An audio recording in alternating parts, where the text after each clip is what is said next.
Hello, amigas, and welcome to Amiga Handle Your Shit podcast. So here we are again, live. Vivo. En vivo.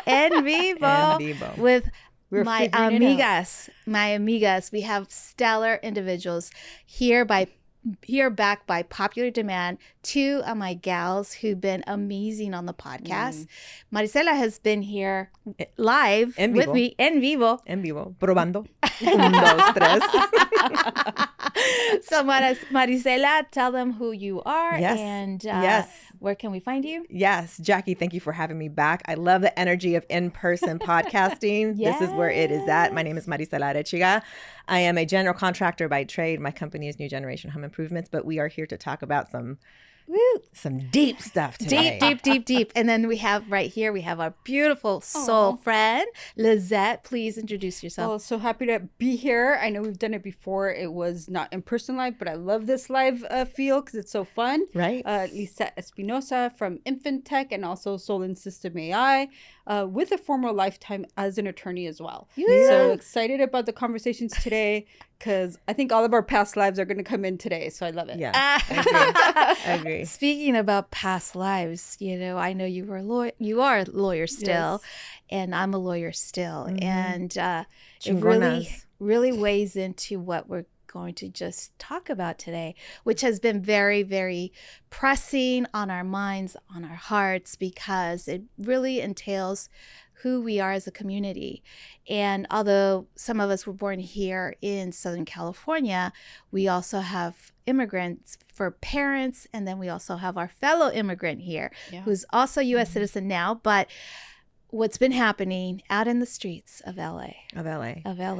Goodness gracious, did LA need another event? Fucking thing? I'm sorry. Yeah. Did LA need another catastrophic event? We were just here 6 months ago with the fires and the protests that have been happening, the rioting that has been happening. LA can take a chill pill. We can go away for a while, and we didn't need this kind of attention. We did not at all. We did not, and I absolutely, I was speaking with other girlfriends where we're like, there's a moment of let me take this in because I don't think we were ready for that again. No, I know. But at the same time, okay, then what is there to do? How do we deal with it? And in the moment of not necessarily being silent, it's what are our thoughts? Right. What do you think about this? Right. Which is what I love about this energy in this podcast. And just to set the stage here a little bit, you have 3 Latinas sitting in the room talking about this topic. All 3 of us are educated. We have 2 lawyers in the room, and each of us are very connected to the immigration story. Lizette being... I actually came to the United States when I was 5 years old, was a product of the Reagan amnesty. And, obviously I sit on my parents' shoulders for what I have. Can't believe it. Yes. Very much echo that. I am a product of the Braceros program. My parents came here from Mexico. I was born in the United States. I sit on the shoulders of immigrant parents. I'm very connected to this topic. And Jackie. Amen. I mean, an immigration attorney in a past life. Yes. So, this conversation is really important. And let me just put a blanket on that we're all Angelinos. Yes. Yeah. We love this city. We have chosen this city. We have put a flag on our city. That's right. And so there is a lot of care going into this conversation. And Jackie, I would really there's a lot of misinformation happening out there, and you have so much to give. Yeah. Especially with your background. Tell us what you see. Thank you. I'm like, oh my God, get the Thomas. Thank you for the platform. Okay, so, wow, where do I even begin? On my side, actually, my parents were able to adjust their status here in the United States based on the fact that I was born here. And this is very important to discuss, because back in the 70s, there was a piece of legislation that allowed parents of a newborn to adjust status in the United States.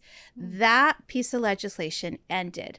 Now, if another child is born in the United States and wants to help their immigrant parent, there's a plethora of laws. But in that vein, the way it works out is that the child, not a newborn, has to be 21. And so has to be a 21-year-old to be able to apply status. So that's just to give you a little minute perspective on how the law has been changing drastically. So one of the biggest legislations that happened, which was in 1996, promulgated by Bill Clinton, our former president, one of the most draconian pieces of legislation in immigration law. And it's known as IRA. And in IRA, it imposed grounds of inadmissibility, grounds of deportability. And what that means is that when you come to this country illegally, you are already penalized. Like you already committed a crime of admissibility or deportability, depending on how it happened. But anyhow, the facts are that when that person comes in illegally and stays here illegally, you got two things going for you. One is the one when you came in, the manner you came in, and then you stayed. You stayed here. If you stayed 180 days and then you leave on the 181st day back to wherever, you already are subject to the 3-year bar. Wow. If you stay in the States unlawfully for 1 year, then you are subject to the 10-year bar. So that means all immigrants who overstay their visas, immigrants that come here illegally, if you are here for more than 3 months, you are now subject to the bars. And this is very important because this happened in 1996. Again, a Democratic sitting president enacted this. And Jackie, there's a plethora of that. Can I just ask a question as you drop knowledge on us? Because I didn't know this information. There has been conversations about immigration being illegal. Yeah. That has been prodded by what we're experiencing in Los Angeles. I've heard influencers say immigration is not illegal. It is not against the law. It is what they're saying, a civic penalty. That it's not an illegal act against the country. So no. That's not, no. Let's just, like I said, the moment that you step into this country, you either ask permission to come in or you don't, right? Okay. So the anger principally stems from the fact that people are here without status, right? And so when someone comes in, for example, when someone comes into my office, when I was practicing law in 1.0 life, and they come into my office and they tell me, oh, I came here. And I'm like, okay, so how did you come here? And then they tell me, oh, pues así de ahí por la frontera. And I'm like, okay, well, tell me more about this. Did you come in a car?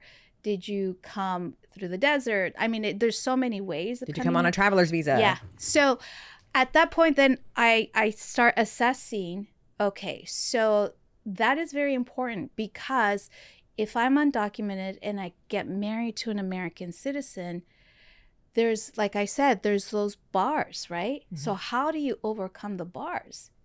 If you've been here for over 5 years, let's say, right? And you don't have any papers. So then you go through a process of when you start doing your adjustment of status applications, you need a waiver to waive the grounds of inadmissibility. So if it was lawful to be here with no papers, why do we need to do all these things? Imagine. Where do you think that dialogue is coming from then? That there's now this confusion of like, it is not illegal to come into the... are you guys hearing this? Have you guys heard that? I hadn't heard that, but I can see what you're talking about. Just immigration in general, I feel has had a bad rap in the last couple of years, longer, right? It's one of these pieces, I think, especially if you look at the last few years, it's just been an influx and whatever's been happening. And there's different, I think, ways to look at it. You've got the individuals where you've got the DACA students. What happens to them? Where originally the legislation, I want to protect these children that were brought in by their parents, right? Right, sure. They've been talking about we're going to have another amnesty. A lot of kids. Some of them, one in particular, I'm sorry to interject, but I am so happy about this one. One in particular has become an American citizen who is going to law school. I think he's going to Yale Law School. Yes. Awesome. So, ma'am, it could happen, and it's so important for us to have this discussion, but let's, do it orderly, I guess, right? So I'm sorry, Lizette, I didn't the other piece was, there's been talks about like at some point where we're going to have a new amnesty program, because that was a question too. Girl, I've been waiting for that forever. Yeah. Ever. Well, that's what happened with me. Yeah.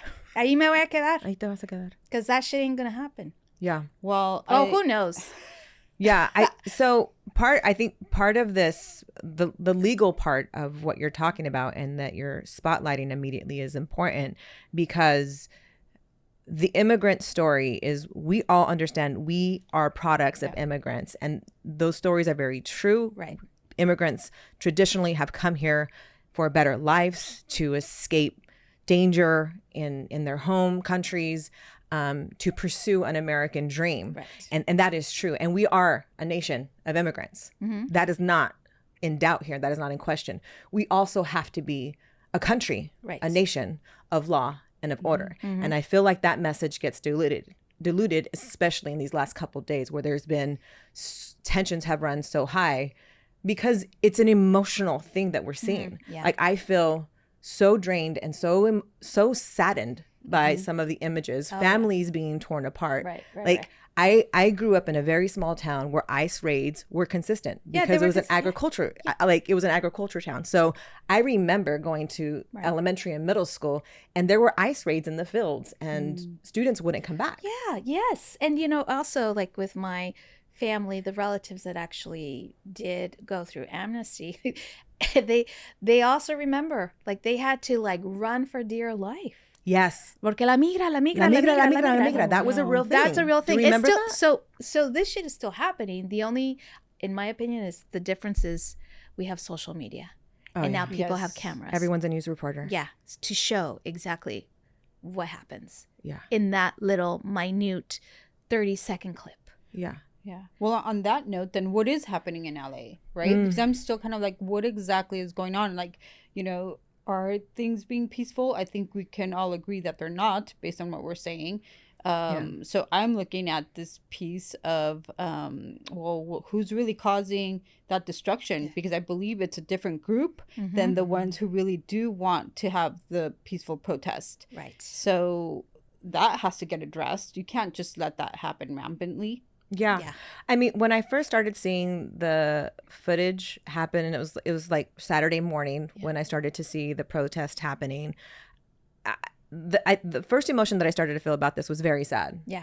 Like this devastated feeling, right? Yeah. And it took me back to my childhood and like Amiga and ICE raids, hearing the stories, like just picturing families being torn apart. That was number one.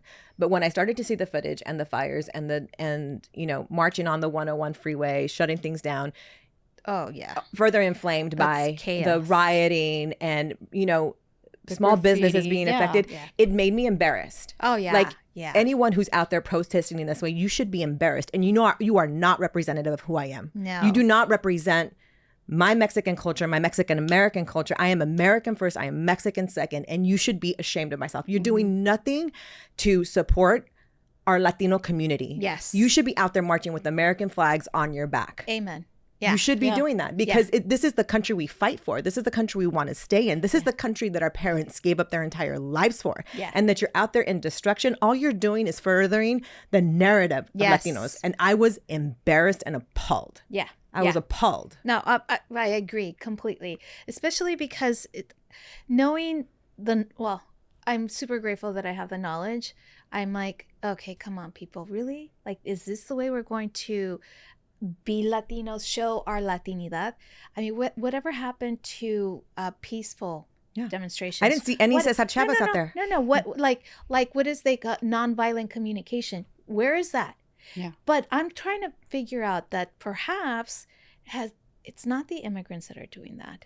It's other players. And we've seen this kind of situation play out. I mean, let's just go for it. I remember how it happened in the Black Lives Matters. Oh, right. You had all these people come out and loot and destroy. I remember even Santa Monica, where we are, like, it was incredible. And there was martial law as well. So these are not new things happening. Yeah. No. And going to what you were commenting earlier about the social media or the cell phones out there, we didn't see that in the past, where the typical civil rights era. And so now you are being able to clearly see, hey, this isn't normal, of like the masks being passed out, the water bottles being passed out. Here's some bricks being laid out for you.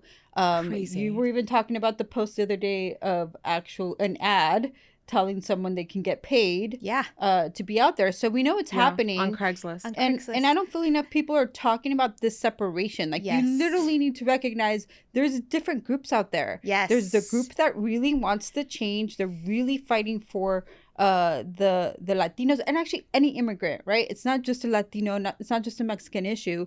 It's just any immigrant out there. And then these bad actors. Yeah. Right. It's like, and so criminals. I really need to address, someone needs to address that and pretend that's, pretend it's not happening. Let's do that now. Let's unpack that one, because I feel that they don't really know. I feel like the people don't really know that there's these bad actors that are really setting the stage, because they want this disruption because of maybe sinister ideas that are coming about. And I'm not going to get all conspiracy theory, although I'm a very conspiracy. It's my jam. Give her a reason. Give me a reason. Hold me down.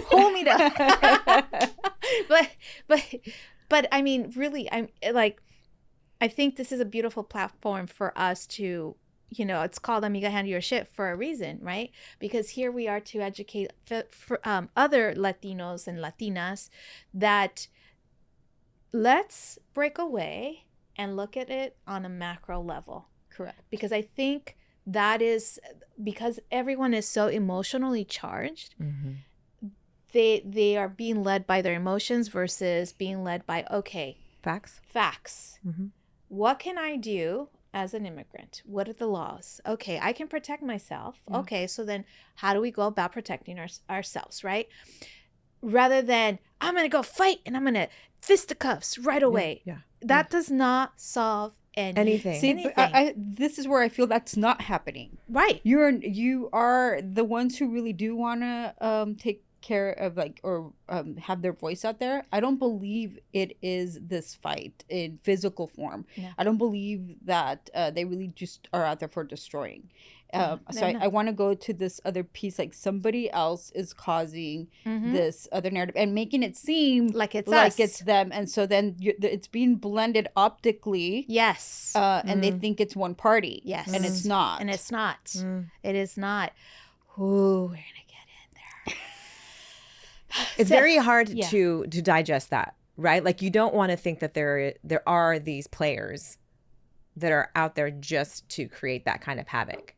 Yeah. But social media being what it is and the messages going around, you are seeing that kind of message happening. There are these outside players that are funding the animosity and the destruction that is happening. And that is a weight that the Latino community is going to have to carry. Right. And we have to wake up. Yeah. We have to know that and we have to speak up we're not pawns here. We're not pawns here. We're supposed to be kings and queens and calling shots, but we're being pawns if that is in fact how the protests are being managed. Yeah. Right? It's destructive. Very. Yeah. And here's the next piece. It's starting to show up across other cities. Yeah. So how is that happening where you're having the similar message? And we know unless that was organized. It's definitely organized. Yes. Organized, but not by the people that actually want change. Yeah. I don't think it's organized by that. Yeah. But you know what? I think something that is also missing from this new generation of protest is what peaceful protest looks like. Yeah. They haven't lived in the era of Cesar Chavez and Martin Luther King. Right? Cesar Chavez was a peaceful and he had a long-term game plan. Yeah. Right? Yeah. He was fasting. He was going on strikes. He was engaging with politicians. No fuss. I remember being a sophomore in high school and we did a walkout against Proposition 187, if you remember Pete Wilson's proposition. We marched. Yeah. Why? Because Cesar Chavez used to roam the fields of our neighborhoods, and we saw that in pilot. We saw that in model. And so we marched from Arvin, California to Lamont, California, saying, no on 187, no on 187. Yeah. Right. It was peaceful. We didn't have a lot of destruction. We had dirt to play with, but that what was modeled to us. And this new generation, because you see a lot of young Latinos out there, right? Yes. Tagging the streets, putting the Waymos on fire. Those are all young people who have not been modeled what peaceful protest means. Peaceful protest, Cesar Chavez moved an entire agriculture industry through his protests. It was a long game plan. And back to what we saw in 2020 with BLM protests, what did that achieve? Nothing. It like zero. But it was the same scenario there, where you have a mix of people. There's some people that actually really do want change, but then you've got a combination of mixed in with these bad actors. So it feels like it's one and it's not. So to your point, are these young individuals, are they being there because of money? Right? Like what's their motivation? And are they being told tomorrow, like, hey, just create as much chaos as you can, destroy everything. And that was their directive versus not being clear on the message. But you know what? Let me be clear that I'm not an expert on this. I'm like, this is my intuition of like what I'm seeing from social media. But I would like to know that. It's like of the ones who are causing this destruction, it's like, hey, were you paid to do this? Right. What brought you out there? I think it just takes a few bad apples, right? Absolutely. Like you only need a couple of destructive people out there being like, here's this Mazel Tov cocktail. Here's this brick. Here's this piece of concrete. Let's start throwing them. And then it turns, even if you went out there with a motivation of just like seeing what's going on, then you're in the mix. Right. Well, look, let's like look at it even in like a real simple term. When you go to a Latino soccer game, like let's say Boca Juniors, okay? Boca Juniors against the Riverside, which is the Rivers, I'm sorry. I call them the Rivers. I don't know. Anyways, they're competing teams. Okay. Like you go to the stadium and they already have their chance. They already have this collective like thought and idea. But then it turns into destruction because the other team has their whole thought process and their idea of winning in the soccer game. So you have these like two fronts, like, and they beat the shit out of each other. I feel like this is what's happening here, real life. Like we're like, oh, we're so much for this, and then you got the other side like, oh hell no, we're here for the change. We want you out, and so it's the same kind of, what is it? Perceptive reality, I guess. It's like, what are you gonna do? You're in the middle. It's this matrix. You're just like, are you gonna take the red pill, or are you gonna take the blue pill? Yeah. Like, I mean, which one do you do? Or maybe not either. Just stay back and observe. That's one way. Yeah. Or engage in another way, right? And so I think these kids that do not have that to be modeled, the Cesar Chavez movement, all they have right now is whatever is on their phone. Right. And wouldn't it be cool? Like, even this gave me an idea that they're not allowed to march until they watch this. They watch Cesar Chavez and they watch this documentary. Watch these documentaries and then go. And then si se puede. And then si se puede. And then si se puede. But I just started thinking, I'm like, that would be cool, right? But anyhow, so okay, so I also want to so something that really caught my attention very early on, ladies, was the amount of protesters draped in Mexican flags. Oh, yes. And I here's the thing. I work in construction. I hire a lot of construction labor. And over the last 8 years, I would say over the last 10 years, the labor that's coming looking for construction work, like 0% are from Mexico. They're from Central America. They're El Salvador and they're Honduras mainly, and then other parts. And I found it really interesting that the protesters were draped in a Mexican flag. And I'm like, I don't have the data on this, but I don't know if in the last 10 to 20 years, the biggest migration group are Mexicans, because the way it looked on TV is that this is just an isolated Mexico experience. And what I see in reality is that this is spread out. Isn't just Mexican immigrants.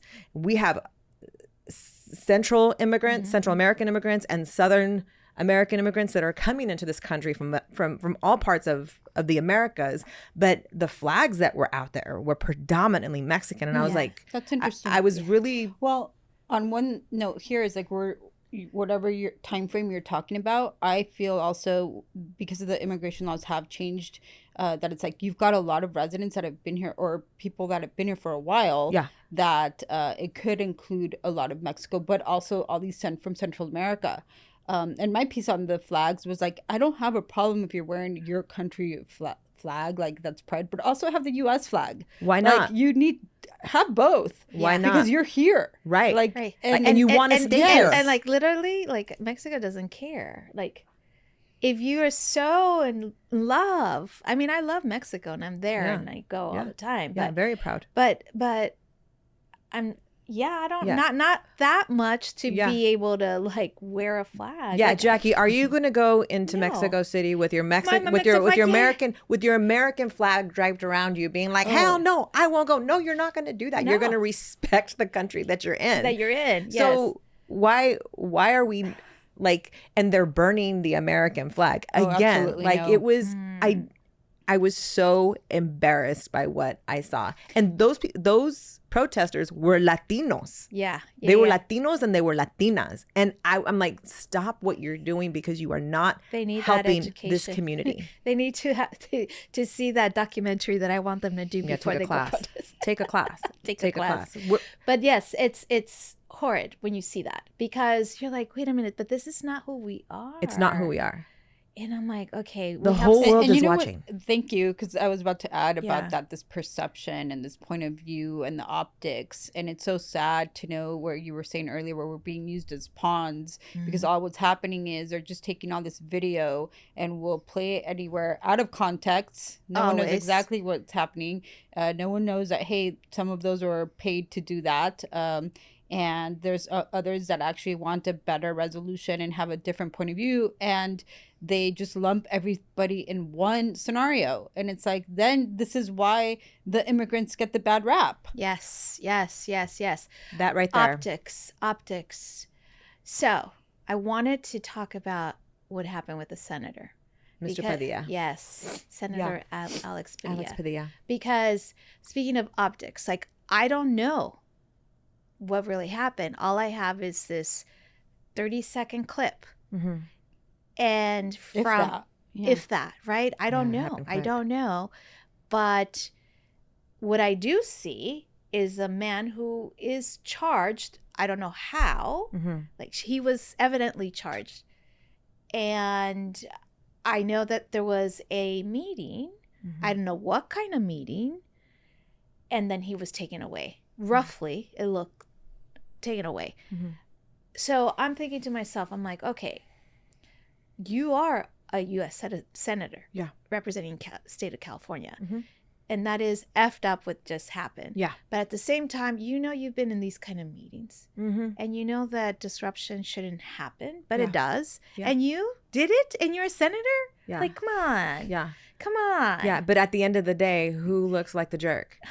It's not Mr. Padilla. And trust me, like, I have a lot of respect for like what he stands for, and his story is our story, right? He comes from immigrant.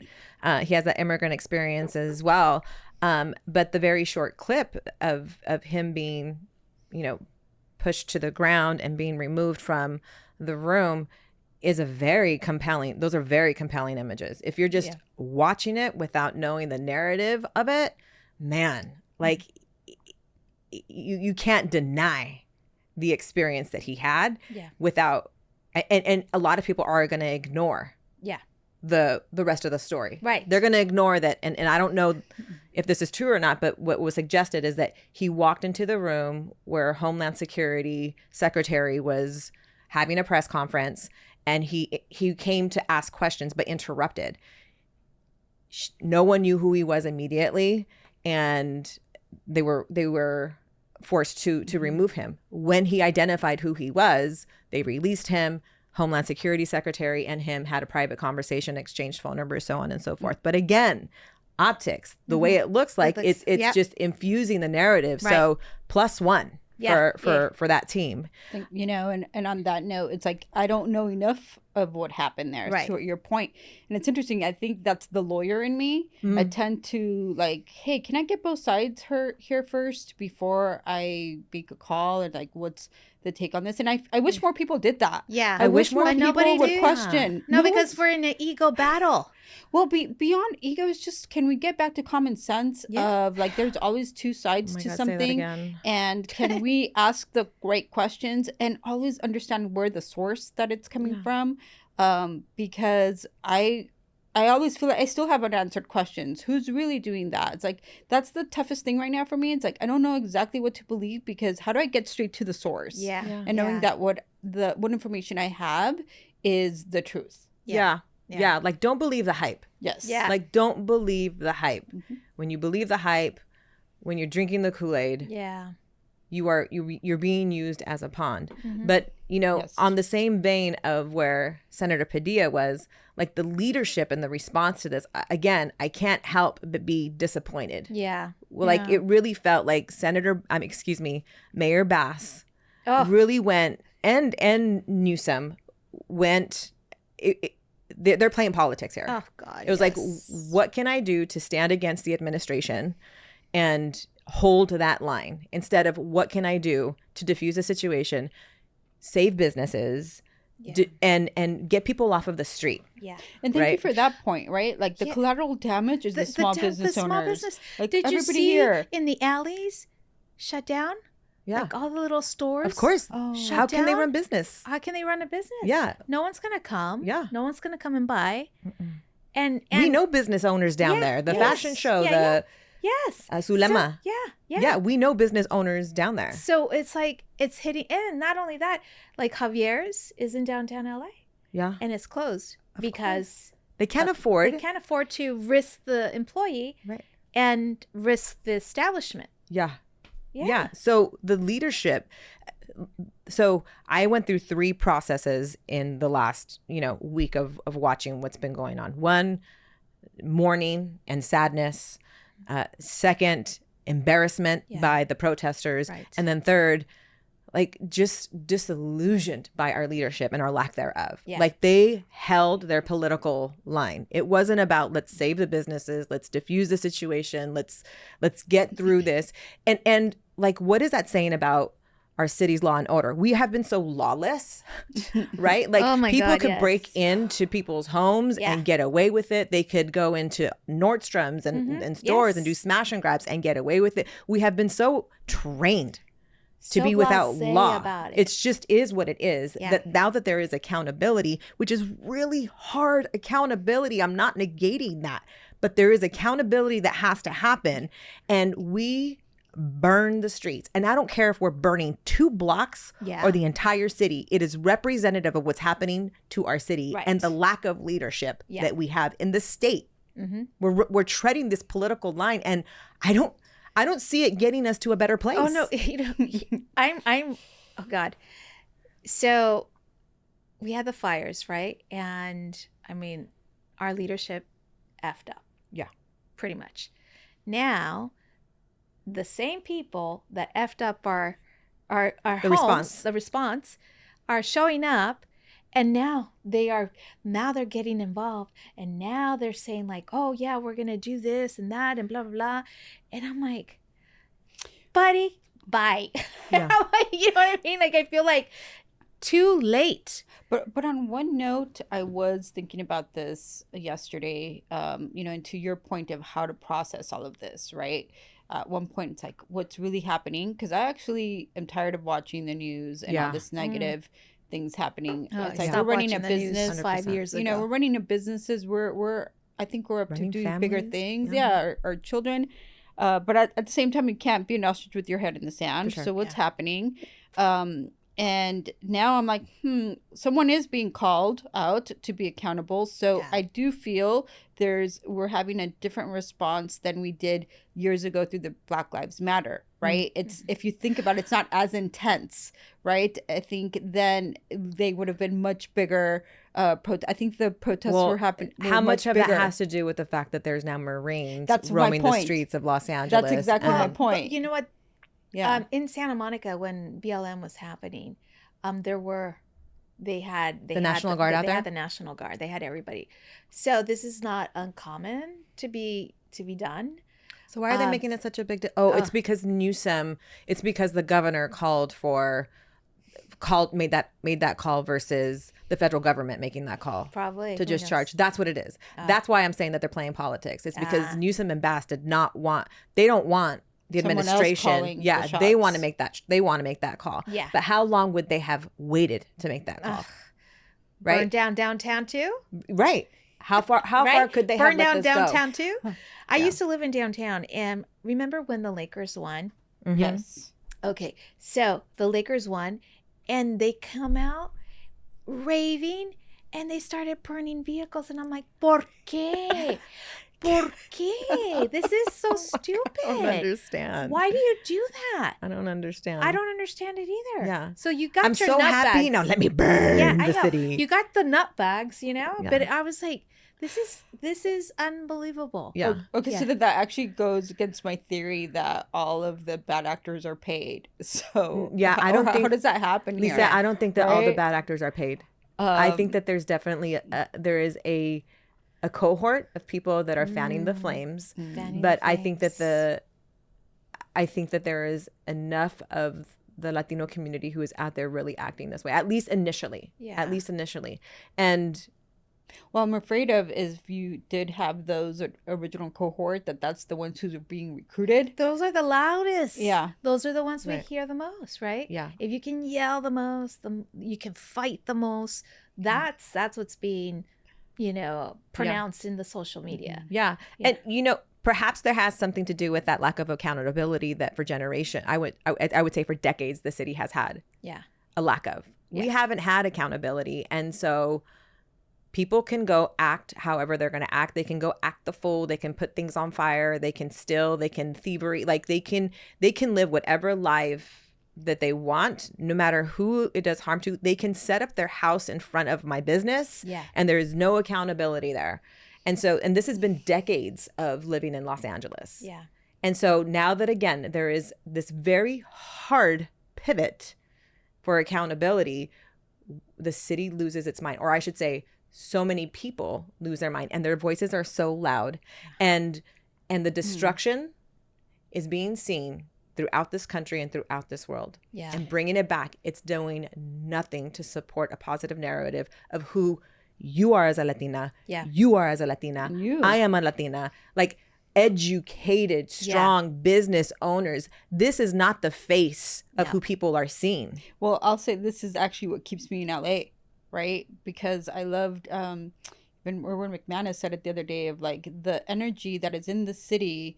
It's like we are just surrounded by talent. We're surrounded by creativity. We're surrounded by all of these resources. And it's one of these things where this voice also needs to be heard. And it's like, what do we need to do? Right. How can we do something different? And have this discussion from the perspective. So it's like, hey, can we look at different angles? Have you thought about this? Have you thought about this perspective? And also that hopefully someone else who's not in LA can also hear this conversation to see, maybe counteract whatever they're seeing visually. Yeah. Right? Yes, it's like, hey, it actually isn't just like what you're seeing in this 10-second clip. So good, Lizette. Yeah. So good. Like we are 3 Latinas. Yes. First immigrant and first generation Latinas, and we are coming to you from the inside. Yeah. We are coming to you live from the inside of and telling you it's not just everything you're seeing. It's not everything you're seeing. But I did want to touch upon the resources that we could possibly provide for our community. Please. Because I think it's so important. So for the person that's being apprehended, obviously, shut up. You don't even have to tell them your name. Don't even acknowledge, just peacefully.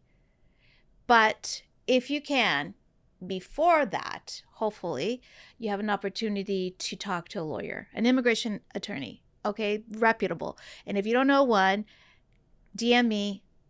You got all my details. I can give you the proper resource. So, but contact that person because that person's going to need a G28. G28 is an actual form that shows that they're representing you. This is what you need in order to talk to the immigration department, USCIS, or G28. whatever. Anyway, G28. So that's the first form you need. In order to go to court, you need an EOIR 28, which is another form in order to go to court. Obviously, I've done a lot of work in this area, and there's been a lot of notaries and notary attorneys. Stay away from them. Stay away from them. Actually go to notary attorneys. Yeah, I didn't even know that was a thing. Yeah. I used to represent, oh my God. So there's another concept called cancellation of removal, pero they used to call it papeles por el tiempo. Oh, yes. So if you're here 10 years, they would say, oh, you can get papers. Not quite the way it is run. So there is 42A, 42B. I'm just throwing this out there. But anyhow, just to tell you, be prepared. Contact an attorney. Get that G28 so that they are armed already as your attorney to be able to locate you, because they're being held either in Adelanto, or they're probably even held down by the southern San Diego border, Otay, San Isidro area.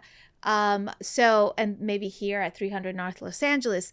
So you're going to be seeking out, trying to find out the deportee. And that's a whole nightmare. So you need to have someone who can actually talk to ICE. Okay. Because otherwise it's going to be really, really challenging to locate your immigrant. Okay. I will post all that information on the podcast because it's a lot. So I'll post that information for the podcast so that people can go and look at my show notes, because that's where I post a lot of like links and et cetera, et cetera. Yeah. So, but arm yourself with an attorney. Get that G28 And you're saying an immigration attorney. Not a workers' comp attorney. No. Not a criminal law. No. It's an immigration attorney. Immigration that attorney. you need. Yeah, because the immigration attorney has to also know about criminal law. Yes. Which some of my immigrants I've had to represent. Yeah, there was this one case. No, I'm not going to get into, because that's a whole other ballgame. Yeah, but there was a crime committed by one of my immigrants who was actually a resident. Yeah, and he was held in detention. I mean, it was just a whole nightmare.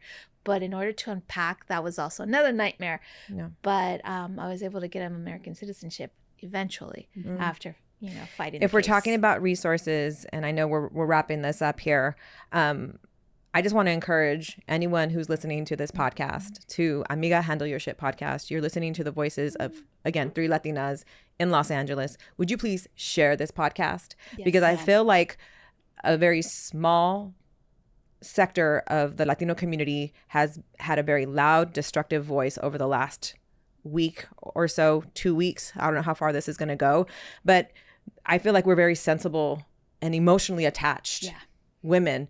And I want other people to hear this perspective. This perspective needs to be shared from the inside. So if you would just do the community a favor and share this podcast with somebody who might object to it, somebody who's outside of the city, somebody who's outside of the state, somebody who's outside of the country, because this perspective is important. It is different. It is not, we're not treading the line here. We're not treading the line here. So, and I want to add the piece of like the humanity, the respect for individuals and people, that never goes away. Never. Right. No. And that goes to with that, don't create violent scenarios. Say that right again. It's like, this is where it is a balance of like, we all do want the best thing for everybody. It's like, we want to be in a city where we love where we're at. There's so much resources, and it's like, what where we're safe. Create? Yes. Yeah. So that's the saddest part of it all. It's of like, course. we all want something else. Yeah, we all want peace and harmony ultimately, right? We all want safety for our kids, for our families, and we want to be able to eat, without have this disruption. Yeah.